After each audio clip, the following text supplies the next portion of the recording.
नाज़रीन भलीकार जामशोरे ज़िले जी सियासी सूरत हाल ते त आउं सम्झां थो त तमामु घणी गहरी नज़र आहे सोशल मीडिया जा फेसबुक अकाउंट हलाईंदड़ समूरनि दोस्तनि साफ़िन जी आम माण्हुनि जी।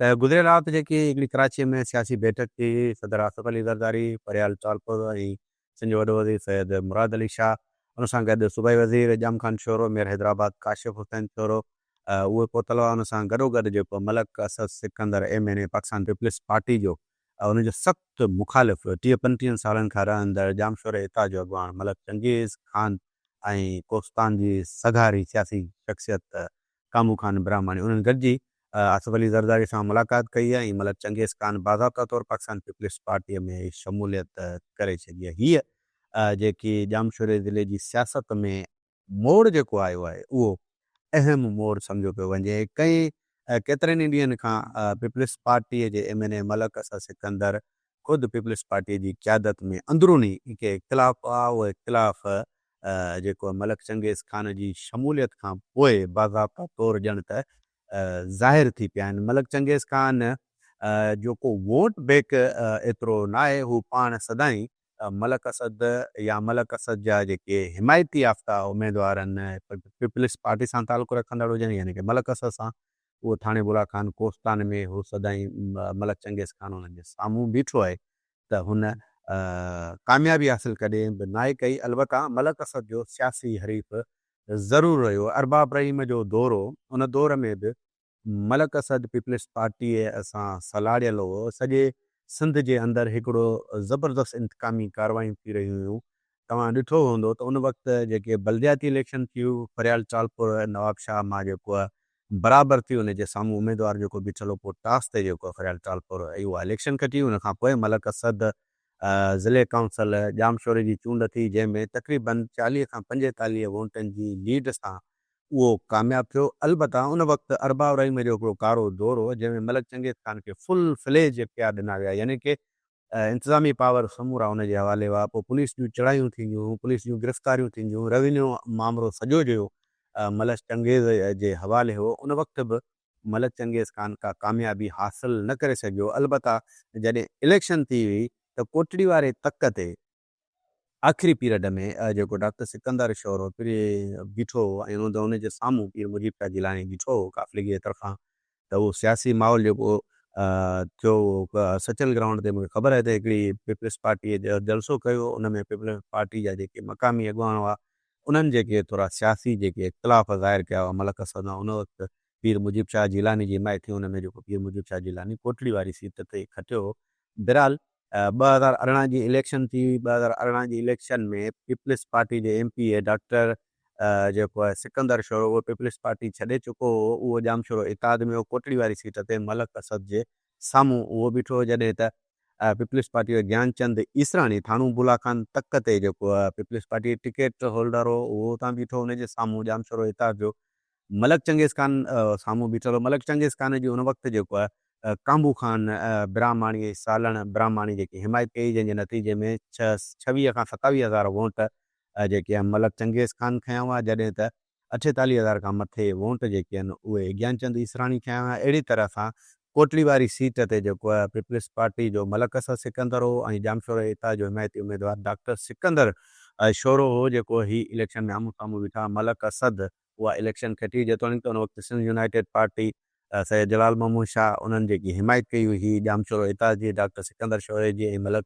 चंगेज़ ख़ान जी, तॾहिं बि हू कामयाबु न थी सघिया हुआ। नतीजे में जेकी पोइ इलेक्शन थी 2018 खां पोइ 5 साल वारी, उहा जेकी इलेक्शन 2023 जी जेकी इलेक्शन थी, उन में कोटड़ी वारी सीट ते मलक असद ऐं MNA वारी सीट ते मलक असद फार्म भरायो। ओचितो पीपल्स पार्टी डिसीशन वरितो, उहा कोटड़ी वारी सीट जेकी आहे डॉक्टर सिकंदर शोरे जे हवाले कई वई ऐं मलक असद खे MNA जी टिकट ॾिनी हुई। जॾहिं त मलक असद जे पुटु मलक सिकंदर ख़ान खे थाणे बुला ख़ान वारी जेकी MP जी टिकट पीपल्स पार्टी ॾिनी, हू हुतां बीठो। मलक असद MNA जी सीट ते कामयाबु थियो। संदसि पुटु जेको आहे सूबाई वारी सीट जेकी थाणे बुला ख़ान वारी, उन ते कामयाबु थियो। उनजे साम्हूं जेको मलक चंगेज़ ख़ान बीठो, उन दौरान ही जेके इलेक्शन में 7 खां 8 हज़ार वोट मलक चंगेज़ ख़ान खया हुआ। जॾहिं त कांबू ख़ान ब्राह्मणी जेके 2018 में इलेक्शन में मलक चंगेज़ ख़ान जी हिमायत थी, उहो हुन जेको 2023 वारी इलेक्शन में मलक सिकंदर ख़ान जी हिमायत कई, जंहिंजे नतीजे में मलक सिकंदर ख़ान ऐं कांबू ख़ान ब्राह्मणी पीपल्स पार्टी में उहे गरियल तौरु हुआ ऐं जामशोरो इताद जो जेको मलक चंगेज़ ख़ान उहो हाराए वियो। त अहिड़ी सूरत हाल में मुनीर हैदर शाह जेको कोटड़ी वारी सीट ते बीठल हो, उहा जेकी डॉक्टर सिकंदर शोरो खटे। हीअ सूरत हाल जेकी साम्हूं थी आहे, अंदरूनी इख़्तिलाफ़ जेके ज़ाहिर थिया आहिनि, उहे चंगेज़ ख़ान जी पीपल्स पार्टीअ में शमूलियत वारा। 2018 वारी इलेक्शन में बि चंगेज़ ख़ान जी शमूलियत वारा इम्कान हुआ, पर पीपल्स पार्टी उनखे उन वक़्तु एक्सेप्ट न कयो, शमूलियत न कराई।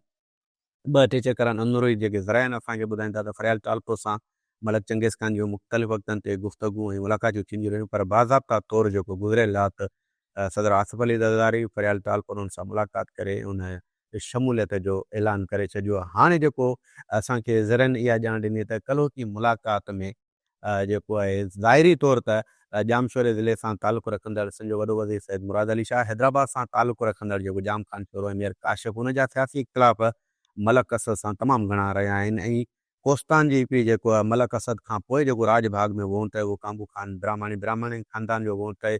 उहो जेको आहे मलक चंगेज़ ख़ान सां गॾु जेको सिंध जो वॾो वज़ीर मुराद अली शाह, मीर काशिफ़, जाम ख़ान शोरो, उन्हनि पंहिंजी मुलाक़ात कई। पोयां इहे असांखे इतला मिलिया आहिनि त इन ई मीटिंग में MP डॉक्टर सिकंदर शोरो बि हो, ज्ञानचंद ईसराणी बि हो, यानी कि हीअ ला बि जेकी ज्ञानचंद ईसराणी मलक असद जो तमामु वेझो साथी रहियो आहे, उहो बि हिन वक़्तु मलक असद खां सियासी किनारा कश करे वियो। पार्टी हिकिड़े में ई अन पीपल्स पार्टी में रहनि था, पर हुनजो जेको हींअर मलक असद खां थोरो पासीरो आहे। अहिड़ी तरह सां जेकी असांखे ज़रनि ॼाण ॾिनी आहे त डॉक्टर सिकंदर शोरो बि कल्ह वारी मुलाक़ात में हो, पर ज़ाहिरी तौरु ज्ञानचंद ईसराणी ऐं डॉक्टर सिकंदर शोरो जो हिन तस्वीर में जेकी मुलाक़ात उन तस्वीरुनि में साम्हूं नज़र न आया आहिनि। बाक़ी पीपल्स पार्टी अंदरूनी तौरु जेको ॻाल्हियूं असांखे ज़ाहिर थियूं आहिनि त मलक असद ऐं क़यादत में जेके आहिनि उहे इख़्तिलाफ़ थिया आहिनि। इन्हनि जो सबबु जेको कारण आहे, उहो कारण हिन महिल ताईं असांखे जेके मालूमात जेकी असांखे ॼाण पई आहे, को सियासी को पीपल्स पार्टीअ खे को ख़तरो हुजे थाणे बुला खान जी सीट में, ईअं बि न आहे। हुन सां गॾोगॾु कोटड़ी वारी सीट ते ईअं बि न आहे। हीअ सॼी जी सॼी पीपल्स पार्टी जे अंदरि जेके इख़्तिलाफ़ आहिनि, उहे जेके आहिनि अवामी बुनियादी मसइला माण्हुनि जी बहितरी उन वारो न आहे। मलक चंगेज़ ख़ान जी शमूलियत जेकी थी आहे, उन शमूलियत जो कारण जेको असांखे ॿुधाए थो वञे त कोस्तान जे अंदरि मलीर खां वेंदे थाणू बुला खान, सरी, नूरियाबाद, लूणीकोट सां गॾोगॾु कोल माइंस में जेको कोयलो निकिरे थो, जेकी रेती बजरी जेकी कोस्तान मलीर इन्हनि सभिनी मां निकिरे थी, उनजी जेकी रॉयल्टी मिले थी, उनजो वॾो पैसो मिले थो, जेको डेली जे बुनियाद ते करोड़ रुपयनि में शामिलु थिए थो, उहो पैसो मिले थो। ऐं उहो जेको पैसो जो मुकमल उनजो काथो जेको आहे तमामु घणो आहे। भले उनजी ज़ाहिरी तौरु उन सां गॾोगॾु रेवेन्यू जा मसइला आहिनि, ज़मीनी जा मसइला आहिनि, बेरिया टाउन ते जेकी ज़मीनियूं विकिरो थियूं उन जा मसइला आहिनि, कराची जी ज़मीन जेकी आहे उन जा मसइला आहिनि। त उन हवाले सां ही टफ टाइम ॾियण जे लाइ, यानी कि पैगाम ॾिनो वियो आहे क़यादत पारां, पीपल्स पार्टी जी क़यादत पारां मलक असद खे, त असां वटि मुतबादिल ॿिया बि माण्हू मौजूदु आहिनि। चंगेज़ ख़ान जी सूरत नज़र में, चंगेज़ ख़ान जी जेको साम्हूं आयो आहे, इन सूरत में असां वटि मलक असद जा मुखालिफ़ माण्हू मौजूदु आहिनि। हाणे थींदो ईअं त काबू ख़ान ब्राह्मणी ऐं मलक चंगेज़ ख़ान जेकी मुलाक़ात थी आहे, ज़रनि जेकी असांखे ॼाण ॾिनी, उन ॼाण में इहो इम्कान ज़ाहिर कयो वियो आहे त थाणू बुला खान ऐं नूरियाबाद जा जेके पुलिस SHO आहिनि, उहे बि तब्दील थींदा, हुन सां गॾु रेवेन्यू अमलो बि तब्दील थींदो, ऐं जेकी रॉयल्टी थिए थी हुन सां गॾोगॾु म्यूनिसिपल कमेटी बोलाड़ी टाउन, जेको जामशोरो टाउन, थाणू बुला खान टाउन, उनजा टाउन ऑफिसर, उनजा CMO, ऐं ॿियूं जेके हेल्थ खातो आहे, एजुकेशन खातो आहे, वर्क्स एंड सर्विस डिपार्टमेंट ऐं ॿिया खाता जेके आहिनि, उन्हनि में त कुझु जेके आहिनि हीअ जेकी ताज़ी शमूलियत थी आहे, उन्हनि खे अकोमोडेट कयो वेंदो, उन्हनि जा माण्हू उन्हनि खे मुक़ररु कयो वेंदो। उनखां पोइ यकीनन ही सूरत हाल का ठीकु जामशोरे ज़िले जी नज़र न पई अचे, लाज़मी आहे हिकिड़ो भूचाल पैदा थी वियो, नओं सियासी जेको आहे साम्हूं जेकी डेवलपमेंट थी आहे, जेकी सियासी नई ॻाल्हि साम्हूं आई आहे, इहा तमामु वॾी ॻाल्हि आहे त मलक असद पंहिंजे सियासी मुखालिफ़ खे पार्टीअ में कीअं क़बूलु कंदो, इहो यानी कि मलक असद जे लाइ बि तमामु वॾो चैलेंज आहे। हिन महिल त इलेक्शन त आहे कान जो भाई हिकिड़ी शइ दफ़ा टिकटनि जी विरासत थींदी, टिकटनि खां पोइ थींदा। ज़रनि इहा बि ॼाण ॾिनी आहे असांखे त मलक असद खे ईंदड़ वक़्त में मुमकिन आहे, ज़रनि जेकी ॼाण ॾिनी आहे त उहा MNA जी सीट जेको आहे 7 जे तरफ़ वेंदी, मुराद अली शाह जे तरफ़ वेंदी। पोइ मुराद अली शाह डिसीजन वठे त उहो सीट अॻूणे MNA सिकंदर रावपोटे खे ॾिए थो, या ॿियो को माण्हू पंहिंजो आणे थो, सीट बि ओॾां वञे पई। छो त हीअ जेके MNA जी सीट मिली, उनखां पोइ पीपल्स पार्टी जो फ़ैसिलो कयो हो त ज़िले काउंसिल जी चेयरमैन जेको मलक असद जो हिमायती उमेदवार आहे सोहेल अहमद शोरो, उनजी जाइ ते सिकंदर रावपोटे खे डिस्ट्रिक्ट काउंसिल जी चेयरमैनी ॾिनी वेंदी, पर उहो बि फ़ैसिलो अधूरो जो अधूरो रहियो। उन वक़्तु मलक असद ऐं सिंध जे वॾे वज़ीर सैयद मुराद अली शाह में हिकिड़ा बहितरीनु जेके राब्ता हुआ बहितरीनु तालुकात हुआ उन्हनि तालुकातनि में बि जेको हींअर ॾफेड़ थी वियो आहे। हींअर जेको उन में बि इख़्तिलाफ़नि जा शिकार थी विया आहिनि उहे तालुकात। इन जे करे उहा सीट जेकी आहे ज़िले काउंसिल वारी उहा जेकी मलक असद पंहिंजे सुहेल ऐं मंसूरे खां न छॾाई, जंहिंजे करे इहा जेकी सेवण सां तालुक़ु रखंदड़ सियासी क़यादत उहा बि नाराज़ आहे। इन समूरी सूरत हाल ते असांजी त नज़र हूंदी। ऐं टिकेटनि जी विरासत जेकी थींदी इम्कान ज़ाहिर कयो पंहिंजो त थाणे बुला खान वारी सीट जेकी आहे उहा मलक असद जे हवाले कई वेंदी। MNA जी सीट जेकी आहे सिंध जे वॾे वज़ीर मुराद अली शाह जे हवाले कई वेंदी। कोटड़ी वारी सीट त हुई डॉक्टर सिकंदर शोरे जे हवाले थियल आहे। उहो ई पीपल्स पार्टी जो पुराणो वर्कर आहे। जेकी 2018 वारी इलेक्शन जेकी थी उहा कीअं इलेक्शन थी, जेको मुक़ाबिलो हो पीपल्स पार्टी यानी कि पीपल्स पार्टी उन सां गॾोगॾु मलक चंगेज़ खान जेकी ताज़ी शमूलियत कई आहे ऐं डॉक्टर सिकंदर शोरो 2018 में जामशोरो इताद में हो, पोइ वरी पीपल्स पार्टी में शमूलियत हुई। यानी कि हीउ मुक़ाबिलो इन्हनि जे अंदरि ऐं इन्हनि जे पाण में हो जेको मलक असद जेको अचीव करे हो, कामयाबु थियो। हिकिड़ी ॻाल्हि त इहा ते आहे त जामशोरे ज़िले जे अंदरि मलक असद जो सियासी असरु तमामु वॾो आहे। हुन जा जेके राज भाग आहिनि, हुनजी जेका वोट आहे, जेको अवाम में जेके पाड़ू खुथल आहिनि, 40-45 सालनि खां हुनखे इक़्तिदार में ई रहियो, हुनखे कंहिं बि शिकस्त न आहे ॾिनी।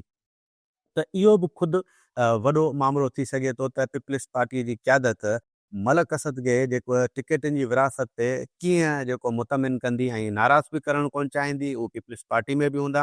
हाणे हीउ जेको फ़ैसिलो थियो हिन में मलक असद ऐं हुनजा जेके इतादी माण्हू आहिनि उन जे तरफ़ां बाज़ाब्ता तौरु को मौक़ुफ़ बि कोन आयो आहे, छो त मलक असद कॾहिं बि न चाहींदो हो त मलक चंगेज़ खान पीपल्स पार्टी में शमूलियत करे। हुनखे खोड़ दफ़ा चंगेज़ खान कोशिशि कई पीपल्स पार्टी में शमूलियत जी, उनजा रस्ता रोक थी। पर हीअ जेकी ताज़ो जेको साम्हूं सूरतहाल थी आहे इन खां पोइ मलक असद जी अञा सियासी बयान बि साम्हूं कोन आयो। उहो केतिरो तो मलक चंगेज़ खान खे पीपल्स पार्टीअ में जेको आहे क़ाबिले क़बूल करे, इहो ख़ुदि हिकिड़ो वॾो सुवालु आहे।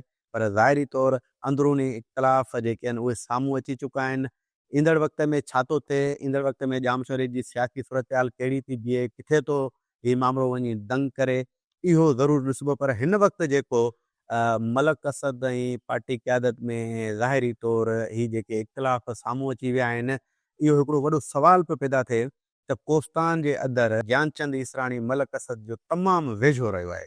उहो मलक असद खां पासीरो थी वियो। उन सां गॾोगॾु कुझु वक़्तु अॻे सिंध जे वॾे वज़ीर सैयद मुराद अली शाह जा तमामु ज़बरदस्त तालुकात हुआ मलक असद खां, उहो बि पासीरो थी चुको आहे। उन सां गॾोगॾु हीअ जेकी समूरी सूरतहाल, पर इहे सभई गॾिजी वञनि था पोइ बि उन्हनि जे लाइ मलक असद जी सियासत मथे जो सूर ज़रूरु बणिजंदी, छो त मलक असद ज़िले जामशोरे में कॾहिं बि शिकस्त न आहे खाधी। अरबाब जो कारो दौरु हुजे, परवेज़ मुशरफ जो दौरु हुजे, तॾहिं बि हुन सॼी सिंध में पीपल्स पार्टी जा चङा भला माण्हू जेके आहिनि पीपल्स पार्टी खे छॾे विया हुआ, पर मलक असद गॾो कई माण्हू हाराए विया, पर मलक असद हुन वक़्तु बि खटियो। हींअर बि उहा ई सूरतहाल वञी साम्हूं बीठी आहे। पर हिन में ज़रूरु इहो फ़र्क़ु थियो आहे त मलक असद तां जेको आहे हींअर सदर आसिफ अली ज़रदारी जी हुकूमत आहे, पीपल्स पार्टीअ जी हुकूमत आहे। इन वक़्त में ॾिसिजे त हू सियासी हिकमत अमली कहिड़ी तइ थो करे, पर मलक असद बि सियासी शतरंज जेकी गेम आहे उनजो तमामु वॾो माहिर आहे। उनखे पीपल्स पार्टी बि आसानीअ सां ईअं न वठंदी त को असीं उनखे नाराज़ करे असीं टिकेटनि जी विरासत करियूं। इहो बि ख़ुदि हिकिड़ो वॾो सुवालु पैदा थिए थो। बहरहाल हीअ जेकी साम्हूं सूरतहाल बीठी आहे त ज्ञानचंद इसराणी मलक असद खां पासीरो थी वियो। उनखां पोइ गॾोगॾु कोस्तान जो वॾो वोट बैंक जेको मलक असद खां पोइ जेको आहे ब्राह्मणी ख़ानदाननि जो, उहो सिधो आसिफ अली ज़रदारी सां पीपल्स पार्टी सां गॾु बीठल आहे ऐं ॼण त मलक असद खां हू नाराज़ आहे। उन सां गॾु मलक चंगेज़ खान जामशोरो इताद जो अॻुवान रहियो आहे, मलक असद जो सख़्तु हरीफ़ रहियो आहे, उन पीपल्स पार्टीअ में शमूलियत करे छॾी आहे। जामशोरे ज़िले जे अंदरि हीउ तमामु वॾो ई जेको आहे नई सियासी सूरतहाल पैदा थी वई आहे। पर सोशल मीडिया ते असीं ॾिसूं त हीउ जीअं ई फ़ैसिलो आयो आहे मलक चंगेज़ खान जी शमूलियत, उनखां पोइ मलक असद जा जेके हिमायती माण्हू आहिनि उन्हनि सोशल मीडिया ते मलक असद जी ॼण त तमामु वॾे पैमाने ते जेको हमदर्दीअ जो इज़हार कयो आहे। उनखे जेको आहे हर ॾुखी घड़ीअ में मलक असद सां बीहण जा वचन कया आहिनि। पर हीअ जेॾी महिल सियासत जेकी बेरहम शइ हूंदी आहे, सियासत बेरहम हूंदी आहे ऐं उनखां पोइ जॾहिं ई इम्कान आहिनि त के इंतकामी कार्रवाई थियनि, के लिस्टूं तयारु थियूं आहिनि, के तब्दीलियूं थींदियूं, के माण्हू जेके मलक असद जे वेझो उन्हनि खे ख़ौफ़ ॾेई कीअं वेझो कजे, उनखे त बात जी ॻाल्हि आहे। पर मलक असद सां इहे सदाईं जेकी आहे सरकारी इंतकामी कार्रवाई थींदियूं रहियूं, तॾहिं बि हू कामयाबु रहंदो आहे। पाण वरी ॿिए कंहिं प्रोग्राम में तव्हां सां गॾु थींदासीं। तेसिताईं पंहिंजे मेज़बान धणी बख़्श बारी जो घुरींदा इजाज़त। सलामत सिंध सलामत।